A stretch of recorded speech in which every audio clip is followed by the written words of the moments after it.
সাউন্ডটা খুব ভালোভাবে ক্যাচ করা যাবে না, তার কারণ এদিকে আমি মাইক্রোফোনটা অ্যাটাচ করতে পারিনি।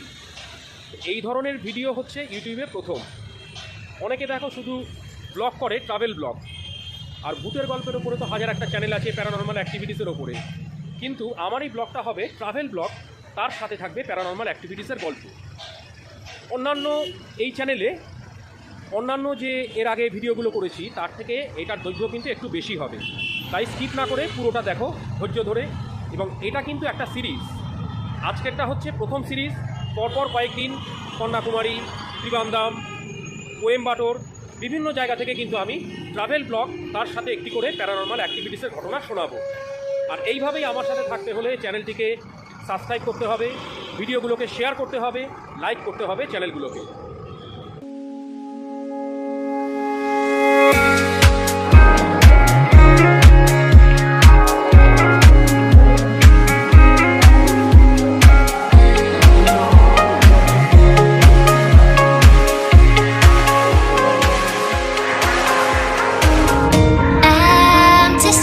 But I kept searching for your trace in the dark.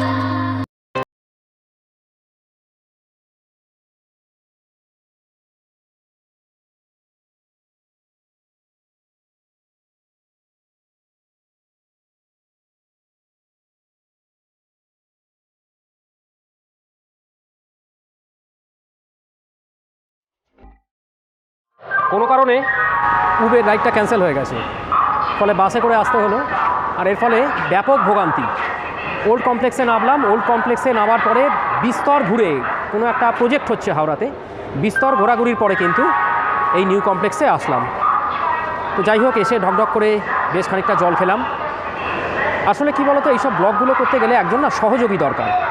তো আমার সাথেও দুজন রয়েছে, কিন্তু তাদের সাথেও অনেক মালপত্র।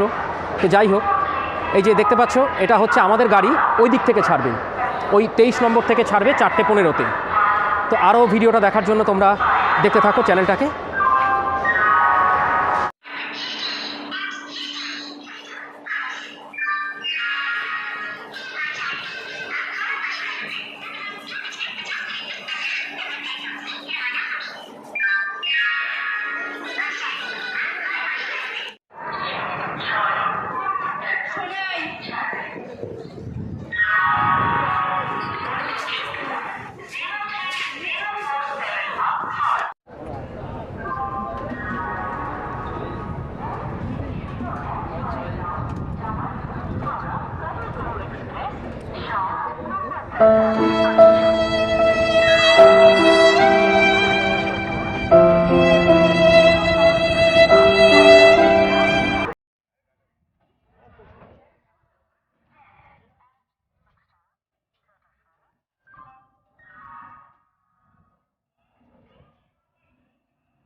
গাড়ি ঠিক সময় ছেড়েছে, কিন্তু বাইরে প্রচণ্ড শব্দ, তাই ব্লক করা যাচ্ছে না।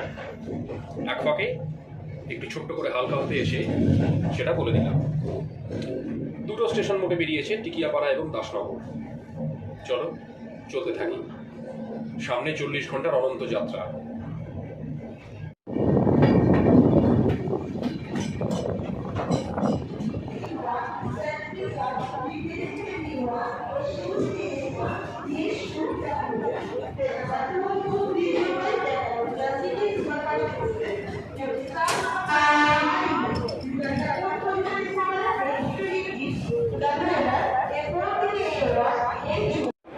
একশো 14 কিলোমিটার জার্নি শেষ করে আমাদের ট্রেন এসে পৌঁছলো খড়গপুর স্টেশনে 3 নম্বর প্ল্যাটফর্মে। এটা এতদিন পর্যন্ত এশিয়ার বিগেস্ট একটা প্ল্যাটফর্ম ছিল। ট্রেনটা ক্রমশ ঢুকছে। তো অনেকটা ঢোকার পর থামলো। এই ছোট্ট একটুখানি ব্লগ করে নিচ্ছি। তবে যে জিনিসটার জন্য আমার মূল ব্লগের যে বিষয়টা, সেটা কিন্তু এখনও আসবে না। তার কারণ তার জন্য একটা অ্যাম্বিয়েন্স দরকার। তো একটুখানি এই আমাদের ট্রেন, এটা আমাদের বগি, আর এই প্ল্যাটফর্মটা একটুখানি দেখিয়ে দিচ্ছি যতটা পারছি ছোটোর মধ্যে। দেখতেই পাচ্ছ অনেকটা চলে গেছে। আর প্ল্যাটফর্মটা ওই দিকেও কিন্তু অনেকটা কিন্তু ট্রেনটা এসছে। একটু ঠান্ডা লাগছে। 231 কিলোমিটার জার্নি করে আমাদের ট্রেন এসে পৌঁছলো এই বালাসোরে। সামনের যে স্টেশনগুলো আছে সেগুলোতে ভাবছি আর ব্লগ করব না, তার কারণ আমার যে কন্টেন্ট, সেই কন্টেন্টটা তাহলে অনেকটা লম্বা হয়ে যাবে। দেখতে থাকো। পার্টগুলোকে জোড়া। আর ট্রেনে কি হচ্ছে বলো তো, একদম নেট না থাকার জন্য একেবারে কোনো কিছু ডাউনলোড করতে পারছি না। তার কালকে সকালে জানি না, ট্রেনের ভেতরেই থাকবো, কতটা কি তোমাদের দিতে পারবো। তো কন্যাকুমারীতে নেবেই দেওয়ার চেষ্টা করবো কালকে দেবার। তো সেটাকে কিছুটা সাথে থাকতে হবে তোমাদের। কলকাতা হাওড়া থেকে যাত্রা শুরু করে 409 কিলোমিটার দূরে এসে কটকে ট্রেনটা এলো। তো যে জন্য আমার ব্লগটা করার মূল উদ্দেশ্য, তার জন্য ভালো অ্যাম্বিয়েন্স পাচ্ছিলাম না।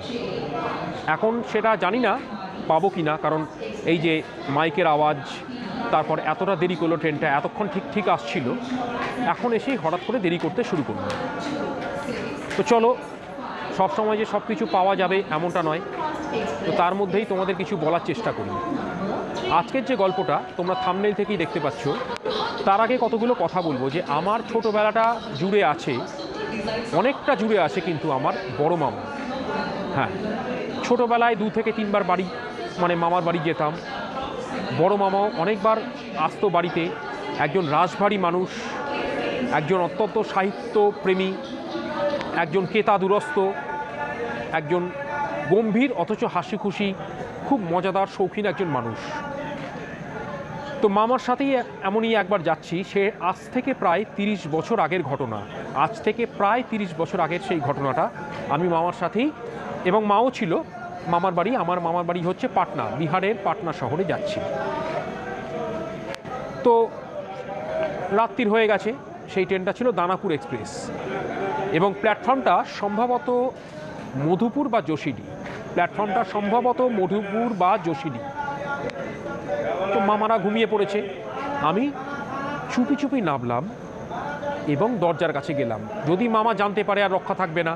প্রচণ্ড ভয় পেতাম বড় মামাকে, সেই সাথে ভালোবাসতাম, কারণ অনেক শৌখিনতার, ভালোবাসার অনেক উপাদান তার কাছে ছিল। তো যাই হোক, তখন তো প্ল্যাটফর্মের এত আলোককরণ হয়নি, অন্ধকার, এত আধুনিকীকরণ হয়নি। তো যেখানে আমার কোচটা থেমেছে তার থেকে কিছুটা দূরে, অন্তত 30 কি 35 ফুট দূরে, একটা বেঞ্চিতে একজন লোক বসে রয়েছে। তখন হালকা শীতের সময় সে একটা কম্বল পেঁচিয়ে বসে রয়েছে। বেশ ভালো কথা। তখন আমি দেখলাম ট্রেনটা প্রায় ছেড়ে দেবে, ট্রেনে উঠে পড়লাম। যখন আমি ট্রেনে উঠব, তখন কিন্তু লোকটা আস্তে আস্তে ঘাটটা ঘুরিয়ে তাকালো, এবং অদ্ভুত একটা ব্যাপার, তার চোখ দুটো কীরকম জলজল করছিল। তখনও আমি সেটা ভালোভাবে অবকাশ করলাম না, খেয়াল করলাম না। আমি কিন্তু ট্রেনে উঠে পড়লাম। কিন্তু ট্রেনটা আস্তে আস্তে যখন প্ল্যাটফর্ম ছেড়ে পেরিয়ে যেতে লাগলো, যেমন এই ট্রেনটা পেরিয়ে যাচ্ছে প্ল্যাটফর্ম থেকে, এই যে ট্রেনটা বেরিয়ে যাচ্ছে, ঠিক এই রকম এর থেকেও কম স্পিডে যখন ট্রেনটা বেরিয়ে যেতে লাগলো, আমি দেখলাম সেই লোকটার চোখ দুটো কীরকম জলজল করছে। আমি কিন্তু বলবো না যে এটা প্যারানর্মাল ইনসিডেন্ট, কিন্তু আমার জীবনের অন্যতম একটা সাংঘাতিক ঘটনার মধ্যে এটা কিন্তু একটা, যে লোকটার চোখ দুটো কিন্তু অসম্ভব জলজল করছিল। এবং আমি যখন পেছন দিকে তাকাচ্ছি, তখনও সে সামনের দিকে তাকিয়ে রয়েছে, তখনও কিন্তু তার চোখ দুটো কিন্তু সেই রকম একই রকমভাবে জলজল করছে। ভীষণ ভয় পেয়ে যাই, কারণ তখন অনেক ছোট আমি, এবং ভয় পেয়ে গিয়ে কিন্তু আমি আমার নিজের সিটে ফিরে আসি। পরে যখন মা জিজ্ঞাসা করে, আমি তখন মাকে বলি ঘটনাটা। মা কিন্তু কোনো পাত্তা দিল না, বলো না তুই কী দেখেছিস। মামাকে বললাম, মামাও কিন্তু পাত্তা দিল না। আমি তখন অনেকটাই ছোট, কিন্তু এটাও ঠিক, আমার ট্রেন হয়তো হর্ন দিচ্ছে। দুটো বগি আগে উঠে গেছিলাম, আমার খেয়ালে ছিল না যে ট্রেনটা ছেড়ে দিয়েছে। আসলে এতক্ষণ ধীরে ধীরে চলছিল, আর এবার একদম ঠিক সময় ছাড়লো। যাই হোক, ঘটনাটা এতদিন পরে আজও আমার মনে আছে, এবং আমি মনে করি যে একজন ট্রাভেল ব্লগারের পক্ষে এই ধরনের একটা প্যারানরমাল ইনসিডেন্ট যথেষ্ট অ্যাটেনশন দাবি রাখে। আজও আমি কিন্তু বুঝতে পারিনি যে সেই ঘটনাটা কী ছিল, সেই লোকটা কী ছিল, কেন এরকম শুধু আমার সাথেই হয়েছিল। বিশ্বাস করো, আজও কিন্তু তার কোনো ব্যাখ্যা পাইনি। তো যাই হোক, আজকের ব্লগ এই পর্যন্তই। এটা কিন্তু সিরিজ 1, কতগুলো সিরিজ হবে আমি কিন্তু নিজেও জানি না। যতগুলো জায়গা ঘুরবো ততগুলো সিরিজ হবে, এবং অনেক ঘটনা কিন্তু তোমাদের শোনাতে পারবো। কিন্তু এর জন্য তোমাদের কি করতে হবে, চ্যানেলটাকে সাবস্ক্রাইব করতে হবে, ভিডিওটাকে লাইক করতে হবে, শেয়ার করতে হবে, এবং আমি কিন্তু কমেন্ট বক্স কমেন্ট খোলা রাখছি, সেখানে তোমাদের কমেন্ট কিন্তু করতে হবে। তো যাই হোক, চলো, আজকে প্রায় কটা বাজলো, 10:30 বেজেছে। খাওয়া হয়নি এখনও, খেয়ে দিয়ে এবারে টানা ঘুম দেব।